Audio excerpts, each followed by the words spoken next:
Luiz Aquino, ontem à noite, no evento em comemoração ao centenário da Câmara de Divinópolis, a senhora estava lá e comentou conosco do seu descontentamento com relação ao evento. Por que esse descontentamento? Eu acho que no momento histórico que Divinópolis vive, no seu centenário, certo? Há necessidade de prestar homenagem a todos os cidadãos, principalmente aqueles que serviram à Câmara Municipal, que foram vereadores à Câmara Municipal de Divinópolis. E para minha surpresa, em nenhum momento o cerimonial foi lido o nome dos vereadores falecidos, né? Eu indago, que papel, eles não tiveram papel relevante na comunidade igual os vivos tiveram?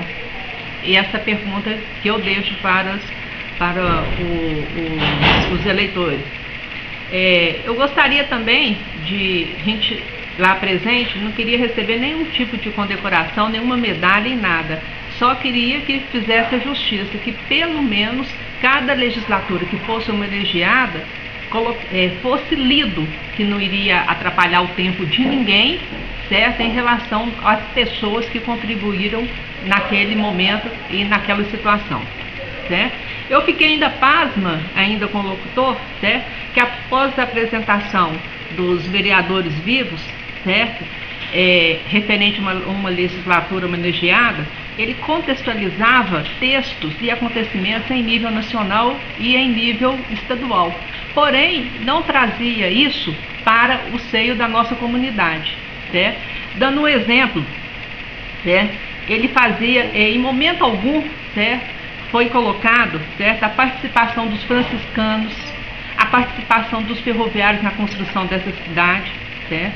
Eles colocaram, né, que em tal ano foi fundada a FADOM, em outro ano a FACED, esqueceu do INESP, que teve uma grande participação no processo democrático dessa cidade, inclusive com debates de ciclos de estudos, que teve inclusive a presença em Divinópolis do ex-presidente Fernando Henrique Cardoso, que era organizado pelos alunos e professores do INESP, certo?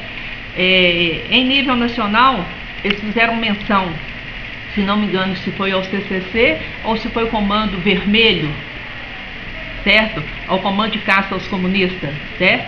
Porém, certo, esqueceu também de falar, certo, que Divinópolis teve a segunda maior paralisação do movimento metalúrgico em 1979. Esqueceram de falar que o Sr. Benedito Gonçalves foi morto pela repressão. Isso são fatos históricos, né? Nessa falta dessa contextualização, certo, entidades importantes como o UED, Fundação da Comunidade, certo? A UED teve participação na questão da Semana de Arte, certo? Da mesma forma que a Fundação da Comunidade em vários eventos, certo? Ligando uma questão cultural, sequer foi falado o nome da escritora Adélia Prado, certo? Esqueceram também, certo, que a Câmara hoje tem a palavra, a tribuna livre, certo? Foi fruto de manifestação, esqueceu da Lei 1200 que criou a SIDU, onde teve a manifestação de estudantes, mais de 3.000 pessoas indo à rua em 1979.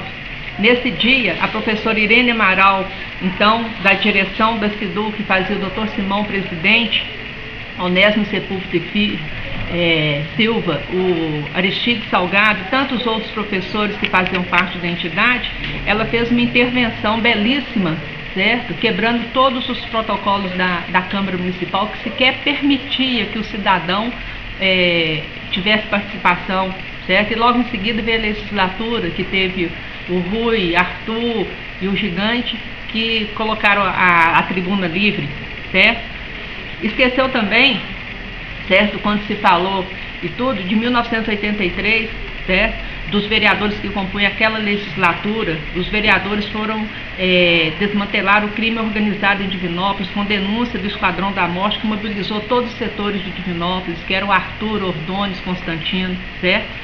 E queria fiquei chateada também, certo? Principalmente em relação à legislatura que meu marido participou, Celso Aquino, que foi de 89 a 92, e depois ele ficou 2 anos, de 95 a 96, quando ocupou a vaga deixada pelo saudoso Mandioca, Newton Simões de Moura. Lembrar também a todos que os vereadores eleitos em 88, que foram impostados em 89, foram responsáveis pela elaboração da Lei Orgânica de Divinópolis, a Constituição nossa municipal. Eu não falo só que eles deveriam falar em nome do Celso, não. Principalmente esses vereadores dessa legislatura, quantos se foram? Pastor Divino, Sr. João da Farmácia, Orlando Barbosa, Geraldo Mota, tantas outras pessoas, certo? E na medida que eles estavam falando das legislaturas, se esqueceram também do Constantino, do Sargento Geraldo, do Zé Milton, do Zânio. Esqueceram também de falar que antes os vereadores em Divinópolis não eram remunerados, na época do Dr. Zósimo. Então acho que a Câmara perdeu uma grande oportunidade, certo? De fazer esse resgate. Não vem me dizer que tempo, certo, não foi feito. Será que, por exemplo, né, da 16ª legislatura, 17ª legislatura da qual o Celso participou, era somente ler o nome daqueles componentes e daquelas pessoas que serviram à Câmara Municipal, né? Todo mundo sabe que o Celso era defensor intransigente aqui na Câmara, para a Câmara tivesse uma estrutura.